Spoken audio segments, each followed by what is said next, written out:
ब्रह्म सूत्र के तृतीय अध्याय के तृतीय पाद के नवम अधिकरण का विचार प्रारंभ हुआ। कल कार्याख्याना अधिकरण नामक इस अधिकरण के संक्षिप्त स्वरूप को बताने वाले वैयासिक न्यायमाला के दोनों श्लोकों की चर्चा हम लोग कल कर चुके हैं। इस अधिकरण के विस्तृत स्वरूप को भाष्य के अनुसार आज हमें देखना है। तो इस कार्याख्यानाधिकरण के विषय को बता रहे हैं भगवान भाष्यकार। तो भाष्य को देखिए। छंदोगा वाजसनेनश्च प्राण संवादे स्वादि मर्यादम प्राणस्य अन्नम आम्नाय तस्यैव आपो वास आमनन्ति अनंतरंच छंदोगा आमनन्ति तस्माद्वा एतद् अशिष्यंत पुरस्ताच्च उपरिष्टाच्च अद्भिः परिदधति इति वाजसनेनस्तु आमनन्ति तद्विद्वांसः श्रोत्रिया अशिष्यन्त आचामन्ति अशित्वा चाचामन्ति एतम एव तद अनम अनग्नम कुर्वन्तो मन्यन्ते तस्मात् एवं विद अशिष्यन् आचामेत अशित्वा चाचामेत एतम एव तद अनम अनग्नम कुरुते इति। ये जो छांदोग्य उपनिषद के 5वें अध्याय में प्राण उपासना के प्रतिपादक खंड है, वे भी इस अधिकरण के विषय हैं। और बृहदारण्यक उपनिषद के 6ठे अध्याय के प्रथम ब्राह्मण में भी प्राण उपासना आई है। तो वह प्रथम ब्राह्मण भी इस अध्याय का 6ठे अध्याय का प्रथम ब्राह्मण भी इस अध्याय का विषय है। और छांदोग्य के 5वें अध्याय में प्राण उपासना को बताने वाले प्रकरण में जो प्राण उपासना के अंगभूत उपासना के रूप में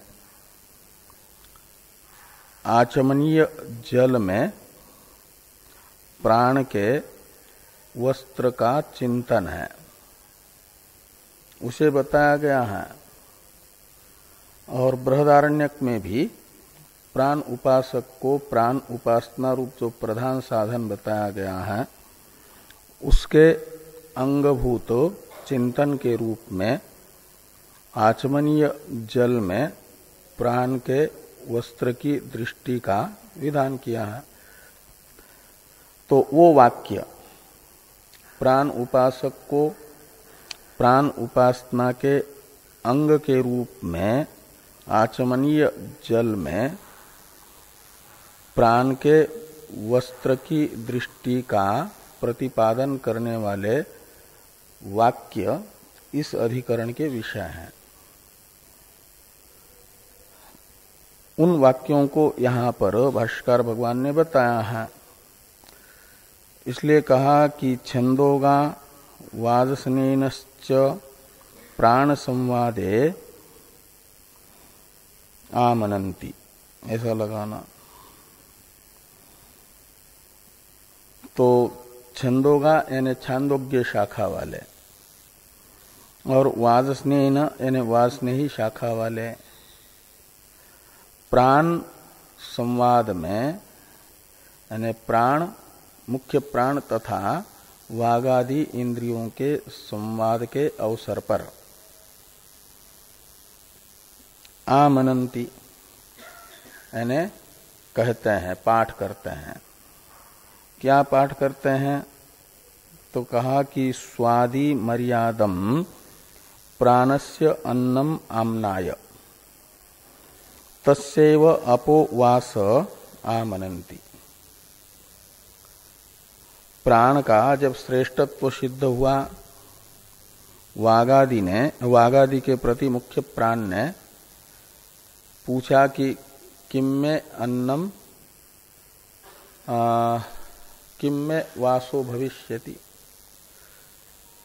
मेरा अन्न क्या होगा, वस्त्र क्या होगा।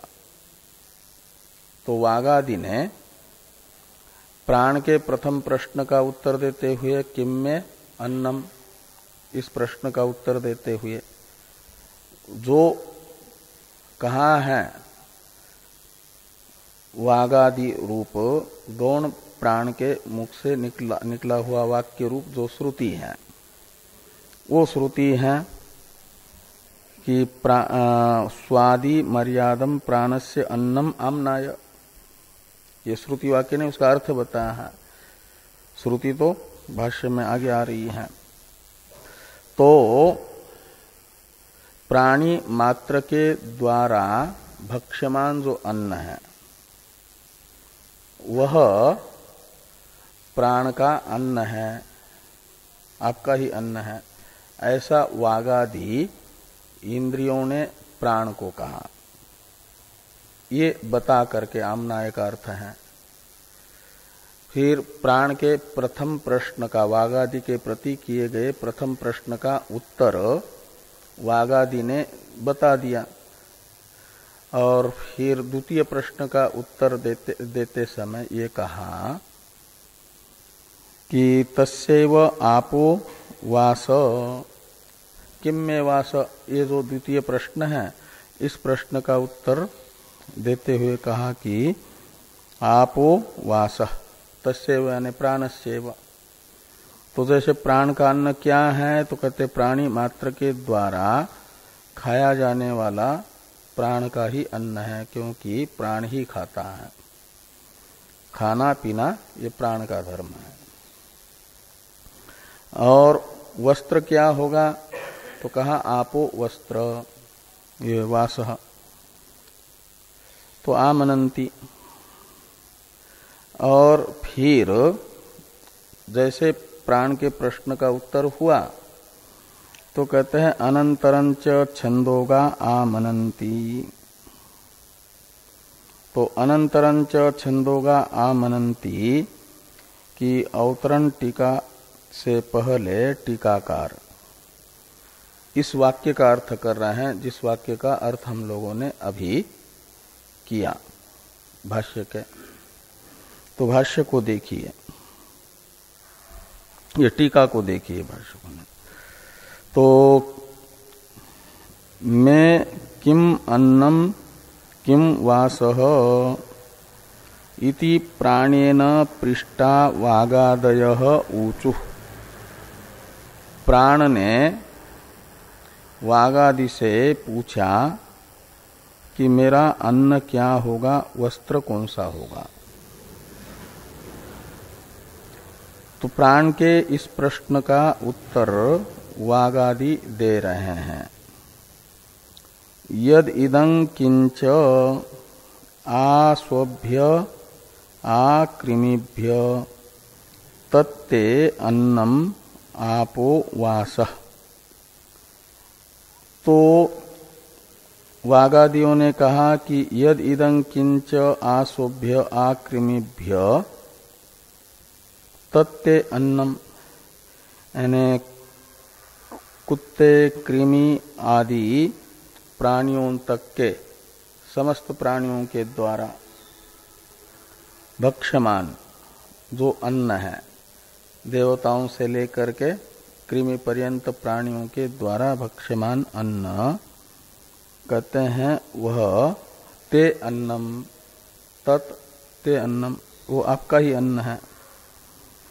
और आपो वासः, तो हम आपका वस्त्र है जल।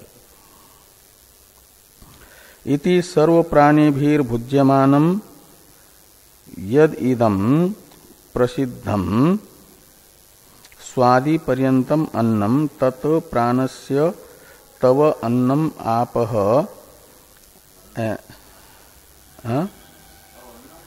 तव अन्नम और आगे है आपः आच्छादनम इति उपासकेन चिंतनीयम इत्यर्थ। तो इस वाक्य का अर्थ ये निकला कि प्राणी मात्र के द्वारा भुज्यमान अन्न प्राण का अन्न है, ऐसा चिंतन प्राण उपासक को करना है। और जल में प्राण के वस्त्र की दृष्टि उपासक को करनी है।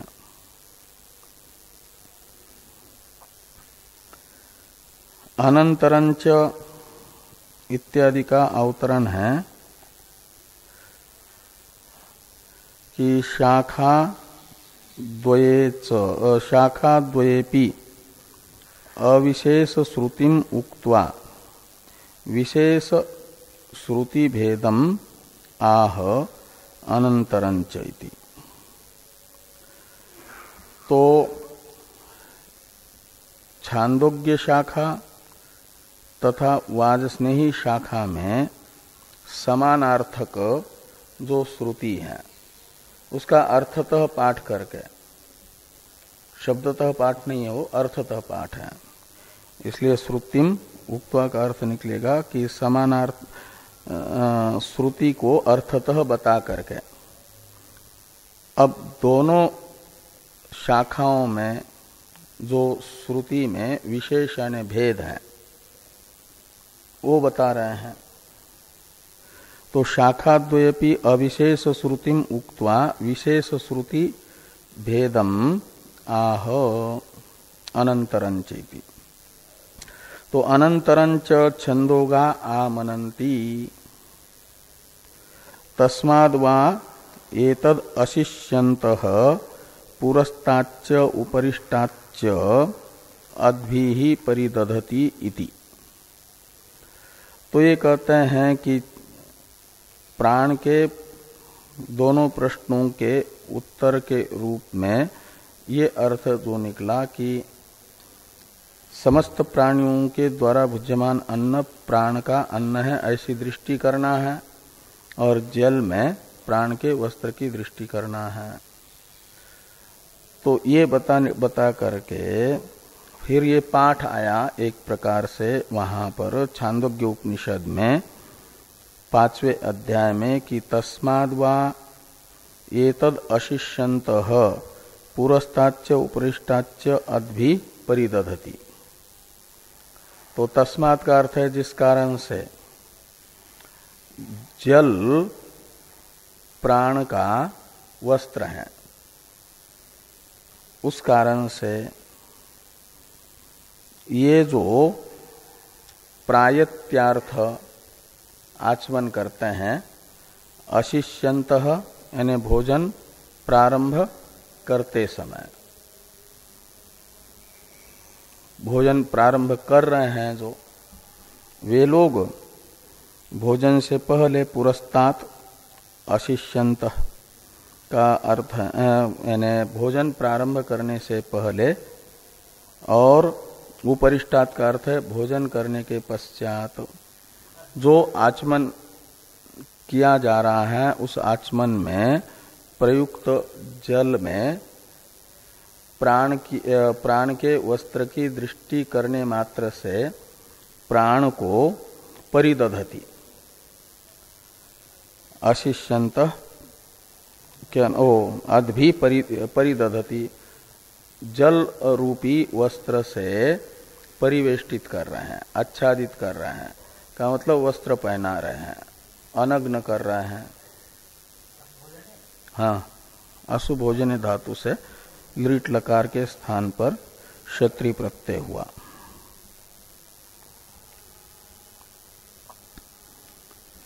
तो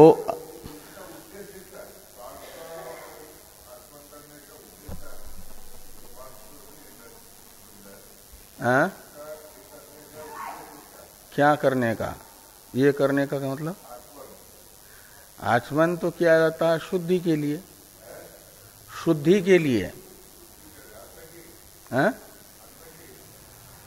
अपनी शुद्धि के लिए आचमन किया जाता है। शुद्ध होकर के खाना चाहिए और भोजन के पश्चात भी शुद्ध होना चाहिए। हाँ, तो आचमन करते हैं, उसका उद्देश्य है शुद्धि, अन्न की नहीं, कर्ता की।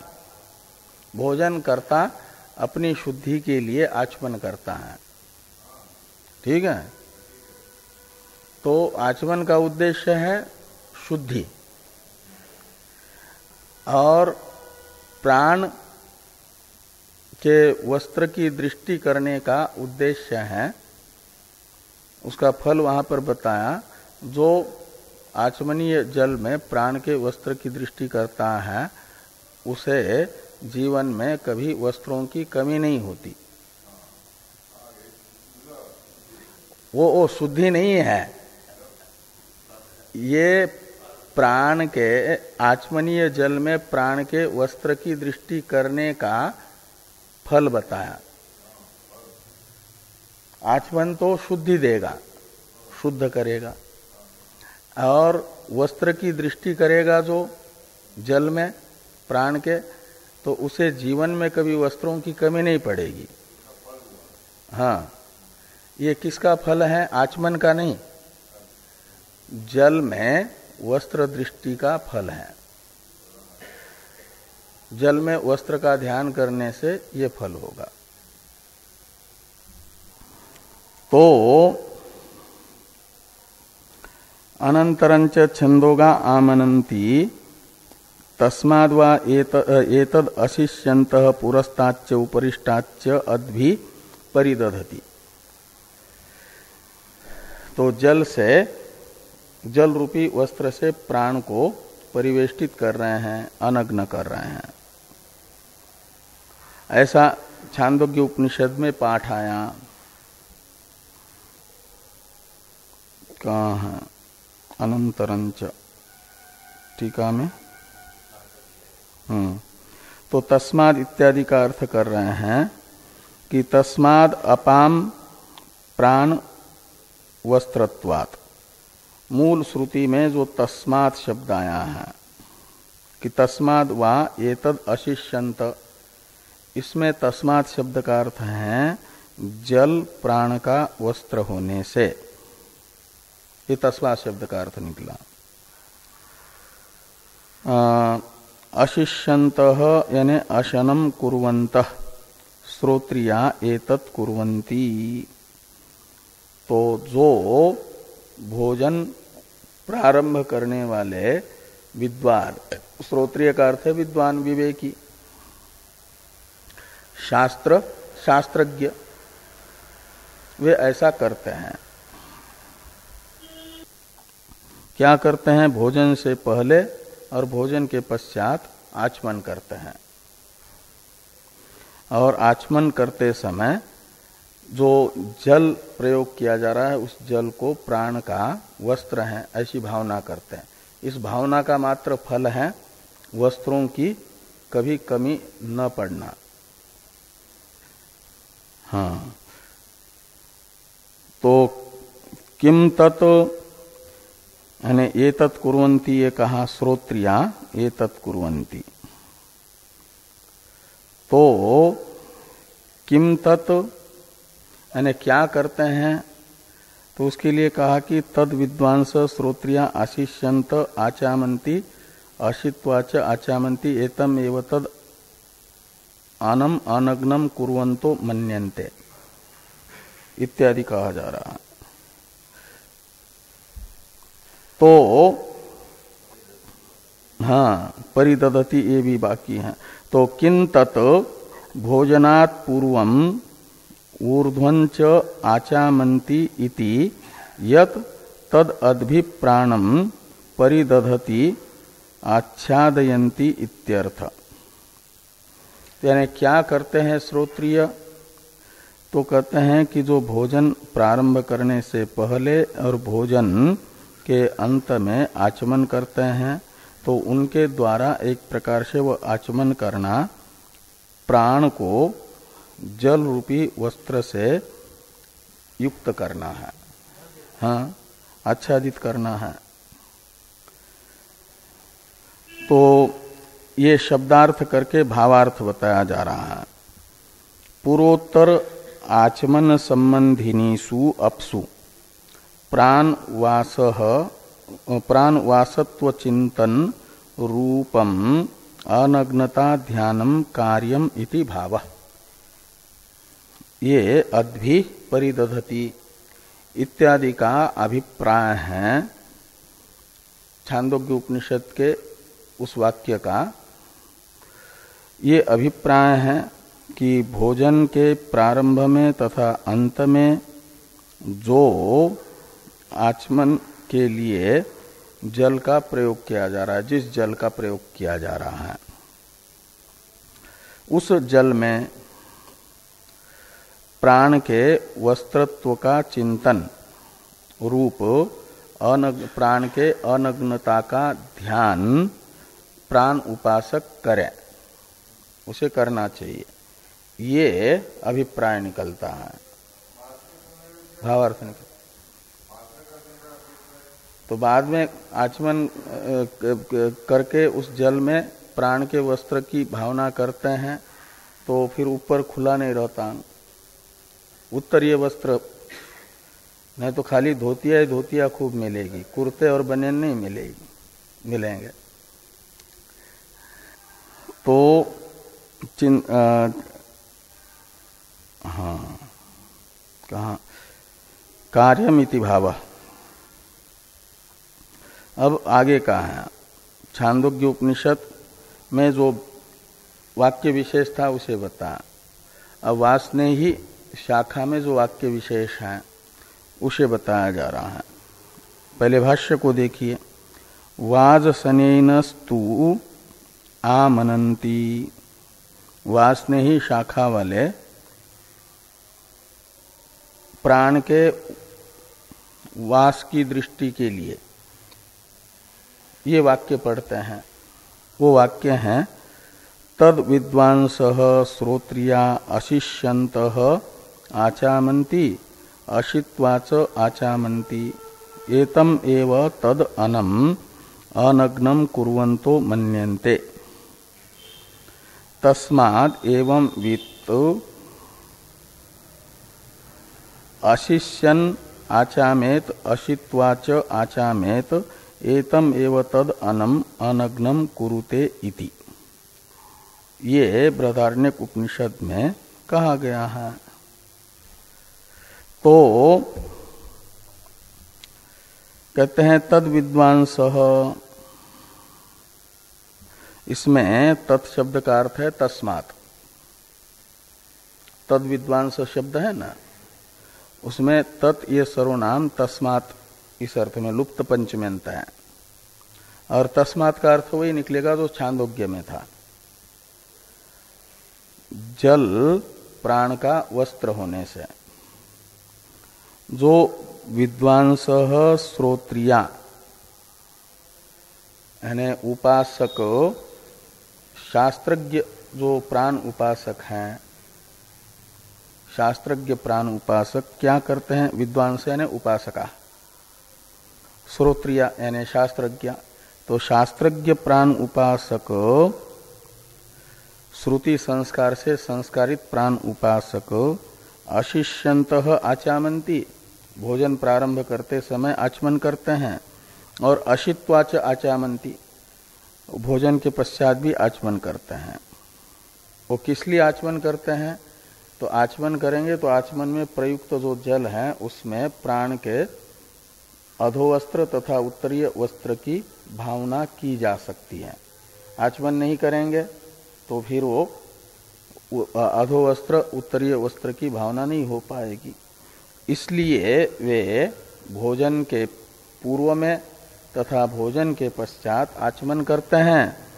और एतम एव तद, तो आचमन करने से आचमन में प्रयुक्त जल के द्वारा एक प्रकार से एतम एव अनम अनग्नम कुर्वन्तो मन्यन्ते, और ऐसा मानते हैं, ऐसा चिंतन करते हैं। मन्यन्ते का अर्थ है कि इस पूर्वोत्तर आचमन में प्रयुक्त जल रूपी वस्त्र से प्राण अनग्न हो रहा है, परिवेष्टित हो रहा है, वस्त्र धारण कर रहा है। हमारा उपास्य प्राण नग्न नहीं है, अनग्न है। इस प्रकार का चिंतन करते हैं। इसलिए क्या करना चाहिए? तो कहते हैं तस्मात् एवं वित अशिष्यन आचामेत अशित्वाच आचामेत। इसलिए उपासक को चाहिए कि भोजन प्रारंभ करने से पहले और भोजन करते समय आचमन करें और ये भावना करे कि एतम एव तद अनम अनग्नम कुरुते। आचमन में प्रयुक्त जल के द्वारा प्राण को हम अनग्न कर रहे हैं, ऐसा चिंतन करें। ये वासनीहि शाखा में पढ़ा गया है। दोनों मिलकर के हैं। ये वो अर्थतः पाठ है, जैसे शुरू में है। हाँ,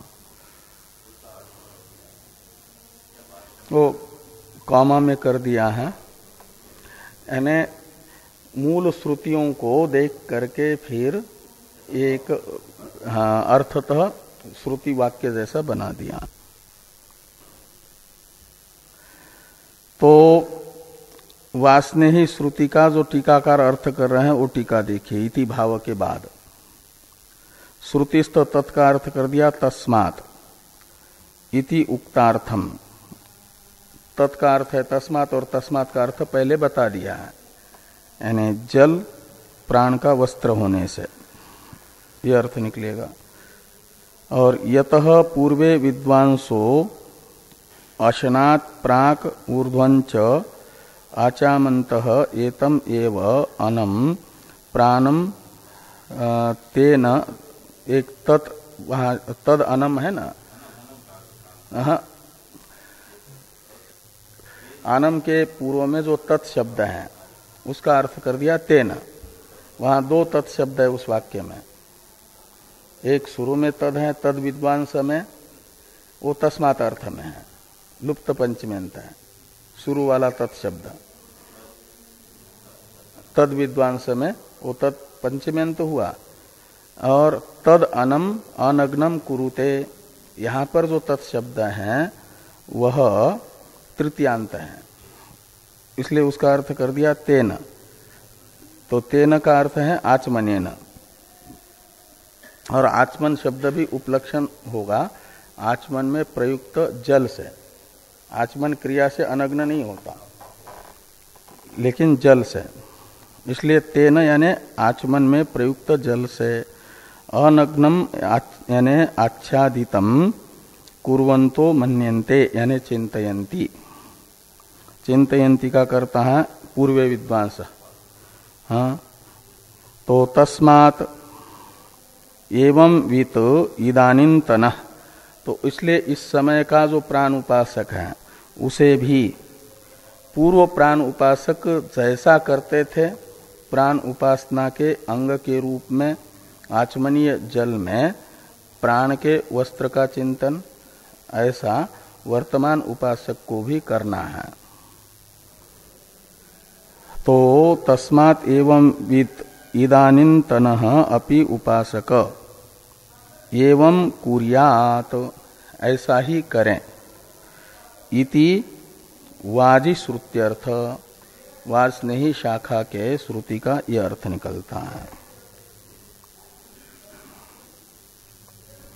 अत्र उभयोः ये तत्किम इसका अवतरण है। ये तो उससे पहले भाष्य में एक वाक्य है, इसको देखिए।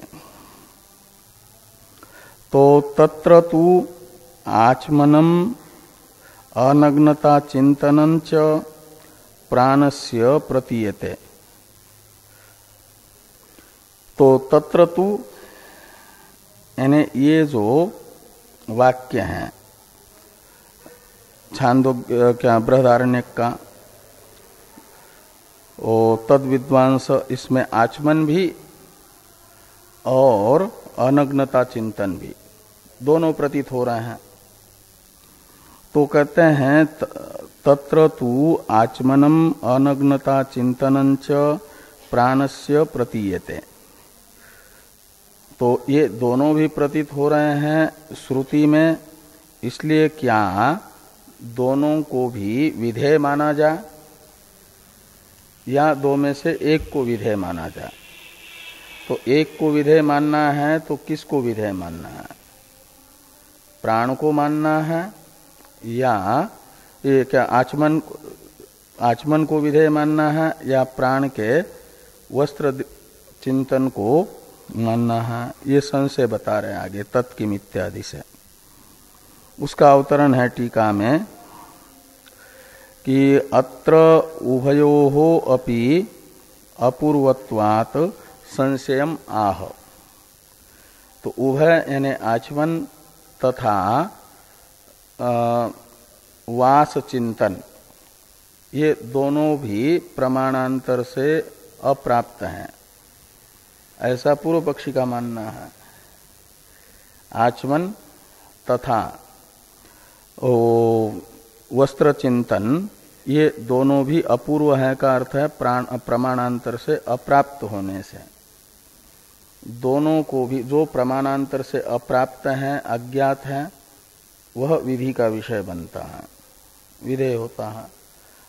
तो ये दोनों अपूर्व होने के कारण विधेय बनेंगे। ये संशय बताया जा रहा है कि अत्र उभयो अपि अपूर्वत्वात् संशयम आह तत्किम। पूर्व पक्ष की मान्यता है दोनों अपूर्व है। सिद्धांती कहते हैं एक तो प्राप्त है प्रमाणांतर से ही और एक ही अपूर्व है, इसलिए जो प्रमाणांतर से प्राप्त है उसका तो अनुवाद होगा और जो अपूर्व है उसका विधान होगा, एक ही विधेय रहेगा, ये सिद्धांत रहेगा। पूर्व पक्षी का मानना है दोनों भी अपूर्व है। तो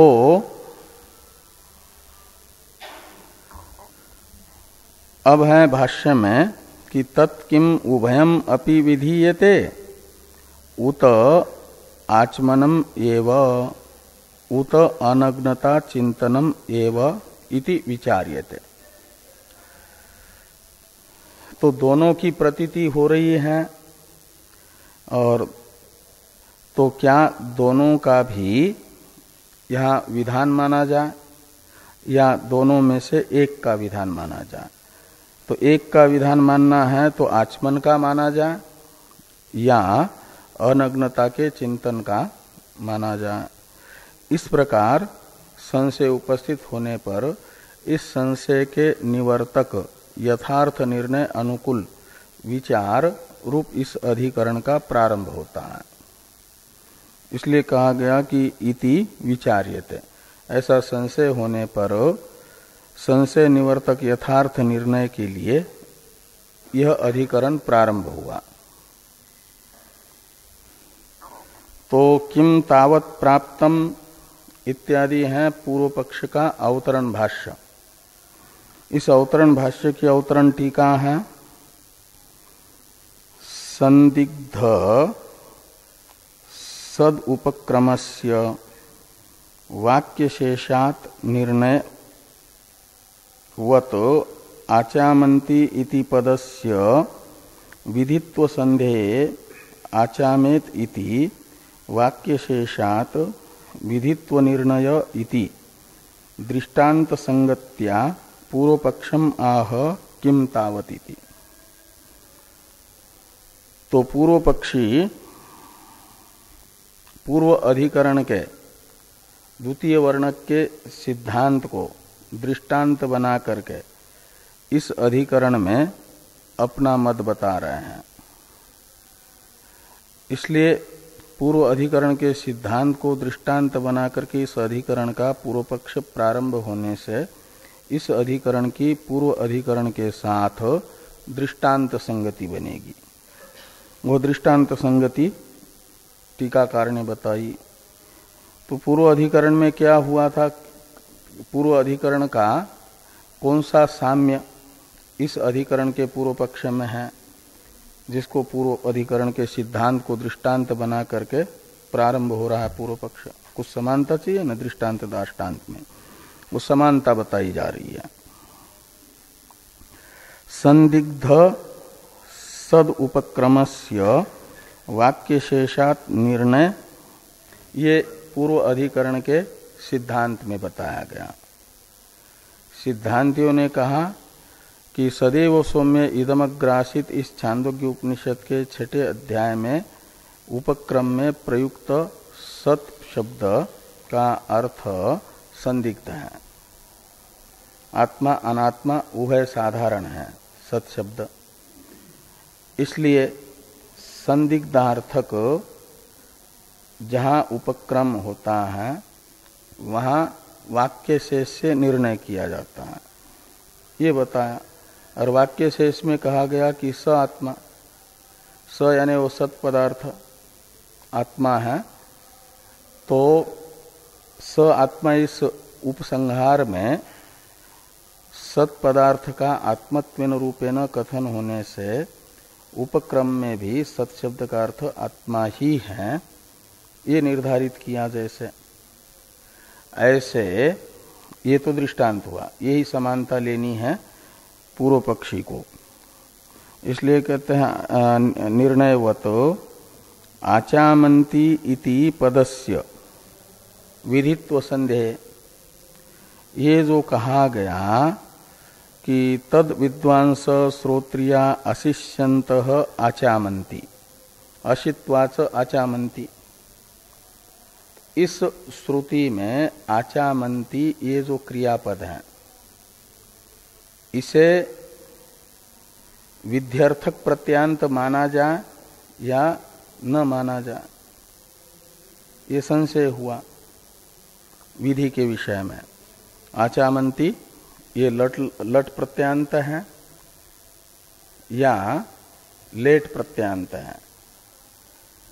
लेट एक होता है ना, येसु पंचम लकारो छंदो मात्र गोचर, और वो लेट होता है, उसमें तिवादी आदेश ही होते हैं, लट के तरह ही प्रयोग होता है, लेकिन अर्थ निकलता है विधि। तो लेट लकार मान करके क्या इसे विध्यर्थक माना जाए या लट लकार मान करके वर्तमान क्रिया का ही परामर्शक माना जाए, ये संशय होता है आचामति इस क्रिया पदार्थ के विषय में। ये आचमन का विधान कर रहा है या आचमन का अनुष्ठान मात्र सामान्य रूप से बता रहा है, ये संशय होने पर उत्तर में है आचामेत। तो आचामेत ये जो विधि है वो उत्तर में आई, जैसे स आत्मा, इस वाक्य शेष के आधार पर सत पदार्थ आत्मा है निर्धारण किया।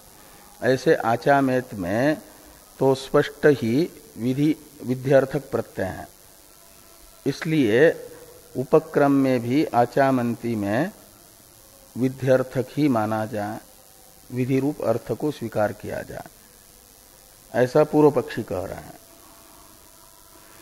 कि आचामन्ति इति पदस्य विधित्व संदेहे आचामेत इति वाक्यशेषात विधित्व निर्णय। आचामेत ये जो वाक्य शेष है इसके अनुसार विधित्व का निर्णय होगा। इति दृष्टांत संगत्या पूर्व पक्षम आह, तो पूर्व अधिकरण को के सिद्धांत को दृष्टांत बना करके इस अधिकरण का पूर्व पक्ष प्रारंभ हो रहा है। इसलिए पूर्व अधिकरण के साथ दृष्टांत भाव संगति हो जाएगी। श्रुति वाक्य होना चाहिए तभी ये बनेगा। तो इसी अभिप्राय से पूर्व पक्ष प्रारंभ हो रहा है। किम तावत प्राप्तम, यानी जब यहाँ पर आचमन और अनग्नता कथन दोनों भी प्राप्त हो रहे हैं, तो दोनों प्राप्त हैं तो यानी दोनों अप्राप्त हैं, तो दोनों का विधान माना जाए या एक का विधान माना जाए, ये जो संशय हुआ। तो पूर्व पक्षी मध्यस्थ ने पूछा जिज्ञासु ने कि किम तावत प्राप्तम, तो दोनों का विधान मान ले या एक का ही मान ले, इन दो में से क्या स्वीकार करें हम। इस जिज्ञासु के प्रश्न का उत्तर पूर्व पक्षी दे रहे हैं कि उभयम विधीयते इति। तो इन दोनों भी अपूर्वों का यहाँ पर विधान माना जाए, आचमन का भी और अनग्नता चिंतन का भी, दोनों विधेय हैं। पूर्व पक्ष की ये प्रतिज्ञा है उभयम अपि विधीयते। पूर्व पक्ष की इस प्रतिज्ञा का साधक हेतु पूछा जा रहा है, कुतः इससे। तो कुतः यानी कस्मात् हेतु हो उभयम अपि विधीयते। उत्तर दिया जा रहा है पूर्व पक्षी के द्वारा कि उभयस्यापि अवगम्यमानत्वात्, यहाँ दोनों भी कर्तव्यत्वेन रूपेण अवगत हो रहे हैं। अवगम्यमानत्वात् यानी श्रुति के शब्दों से दोनों का भी यहाँ कर्तव्यत्वेन रूपेण अवगम होने से, प्रतीति होने से दोनों को भी विधेय माना जाए। उभयस्यापि अवगम्यमानत्वात् ये हेतु है। उभयम अपि च एतद अपूर्वत्वात् विध्यर्हम्, और दोनों के दोनों भी अपूर्व हैं, यानी प्रमाणांतर से अप्राप्त हैं। आचमन भी और ये अनग्नता चिंतन भी, दोनों भी प्रमाणांतर से अप्राप्त होने के कारण कहते हैं विधि अर्ह है, योग्य है, विधेय बन सकते हैं। विधेय बनने की योग्यता के लिए आवश्यक होता योग्यता प्रयोजक अपूर्वत्व। अपूर्वत्व का अर्थ है प्रमाणांतर से अप्राप्तत्व। तो जो प्रमाणांतर से प्राप्त नहीं है वह विधेय बनेगा। तो विधेय बनने की योग्यता दोनों में है, क्योंकि दोनों पूर्व पक्ष के अनुसार प्रमाणांतर से अप्राप्त हैं। इसी अभिप्राय से अपूर्वत्वात् ये विध्यर्हता में हेतु बताया गया है।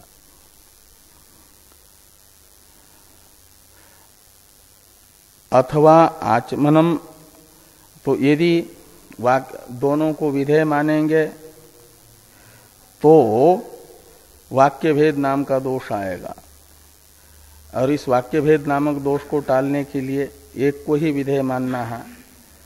तो पूर्व पक्षी कहते हैं आचमन को विधेय मान लो, अनग्नता चिंतन को नहीं। तो थोड़ी टीका है, पहले टीका को देखिए, फिर अथवा इत्यादि का अवतरण भी है वो देखेंगे। तो ज्ञान साधन उपासना अंग विधि विचारात पाद संगतिर बोध्या। तो इस अधिकरण की पूर्व अधिकरण के साथ संगति तो दृष्टांत संगति हुई। इस कार्याख्यानाधिकरण की पाद के साथ क्या संगति बनेगी? गुणोपसंहार तो यहाँ पर प्रतीत नहीं हो रहा है। तो इसलिए टीकाकार कहते हैं कि ज्ञान साधन उपासना अंग विधि विचारात पाद संगतिर बोध्या। तो ज्ञान का साधन जो उपासना और उस उपासना के अंग का विधान विषयक विचार इस अधिकरण में होने से इस अधिकरण की गुणोपसंहार पाद के साथ भी संगति बनेगी। ये ज्ञान के साधनों का जो अंग है, गुण भी अंग होते हैं। हाँ, ज्ञान का साधन है उपासना, और उपासना के जो अंग है वो सत्य संकल्पत्वादि गुण, जिनका उपसंहार होगा नहीं होगा ये चिंतन हो रहा है। तो ये उपासना के अंगों का चिंतन करने वाला पाद होने से इस अधिकरण में भी उपासना का अंगभूत जो प्राण के अनग्नता का चिंतन है उसका विचार होने से पाद के साथ इस अधिकरण की संगति बन जाएगी। ये टीकाकार ने कहा कि ज्ञान साधन उपासना अंग विधि विचारात, ज्ञान के साधन वो कौन है? ज्ञान का साधन प्राण उपासना, और उस प्राण उपासना का अंग है प्राण के अनग्नता का चिंतन, और उसके विधि विषयक विचार यहाँ पर होने से इस अधिकरण की पाद के साथ भी संगति बन जाएगी। ज्ञान साधन उपासना अंग विधि विचारात पाद संगतिर बोध्या। फल बताया जा रहा है पूर्व पक्ष से प्राण विद्या अंगत्वेन अपूर्व आचमनम विहितम अन्यत्र उपसंहर्तव्यम इति फलम, और सिद्धांते तस्य अविधेयत्वात् न अंगत्वेन उपसंहार इति विवेकः। तो पूर्व पक्ष के अनुसार प्राण उपासना के अंग के रूप में अपूर्व आचमन का विधान होगा, और इसलिए अन्यत्र भी का मतलब जहाँ पर छांदोग्य उपनिषद में आचमन की विधि प्रतीत नहीं हो रही है वहाँ भी प्राण उपासना में आचमन का उपसंहार होगा प्राण उपासना के अंग के रूप में। ये पूर्व पक्ष के मत में फल होगा। और सिद्धांत मत के अनुसार कहते हैं कि तस्य अविधेयत्वात्, यानी आचमन स्मृति से ही प्राप्त होने से अपूर्व नहीं है, इसलिए अविधेय है, अतः वो प्राण उपासना का अंग नहीं बनेगा। प्राण उपासना का अंग न होने से उसका उपसंहार छांदोग्य में नहीं होगा। ये फल है सिद्धांत में। अब ये अथवा इसका अवतरण है कि उभय विधाने वाक्य भेद स्यात् इति अरुच्या पक्षांतरम आह अथवा इति। कहते हैं यदि उभय का विधान मानते हैं, आचमन भी और अनग्नता का चिंतन भी, तो दो विधेय होने से वाक्य भेद होगा। वाक्य भेद को बड़ा दोष माना है विचारकों ने, इसलिए इस महान दोष को टालने के लिए दो को विधेय नहीं मानना है, एक को ही मानना है। तो पूर्व पक्षी कहते हैं फिर आचमन को विधेय मान लो, अनग्नता के चिंतन को छोड़ दो विधेय के रूप में। ये भी एक पूर्व पक्षांतर ही आ रहा है।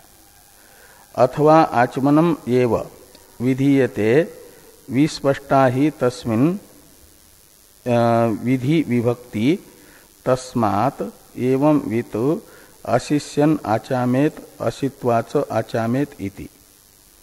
तो यहाँ स्पष्ट विधि होने के कारण क्या होगा कि आचमन विषयक ही यहाँ पर विधान मान लिया जाएगा और अनग्नता चिंतन को विधेय नहीं माना जाएगा। इस प्रकार ये प्राप्त हुआ कि अथवा आचमनम एव विधीयते विस्पष्टा ही तस्मिन् विधि विभक्ति। तो विधि प्रत्यय, विभक्ति शब्द का अर्थ है प्रत्यय, विध्यर्थक प्रत्यय स्पष्ट है आचमन में। तस्मात् एवं विद अशिष्यन आचामेत, यहाँ पर वो विधि लिंग है, विध्यर्थक प्रत्यय है, इसलिए आचमन का ही विधान माना जाए। तस्यैव स्तुत्यर्थम, तो कहा फिर ये अनग्नता का क्यों चिंतन बताया है? तो कहते अनग्नता चिंतन तो ये विधेय जो आचमन है उसकी स्तुति के लिए है, विधेय अर्थ की स्तुति की जाती है। तो तस्यैव स्तुत्यर्थम अनग्नता संकीर्तनम इति, ये पूर्व पक्षी कहते हैं। तस्यैव का अर्थ है विधेयस्य आचमनस्य, विधेय आचमन की स्तुति के लिए प्राण के अनग्नता का संकीर्तन है, कथन है, वो विधेय नहीं है। क्या कह रहे हैं? गहन, तो गहन तो पूरा पाद ही है, ये बहुत सरल है, बाकी और भी गहन है। मेहता जी को पूछ लीजिए, सरल है कि नहीं मेहता जी, बाकी की अपेक्षा?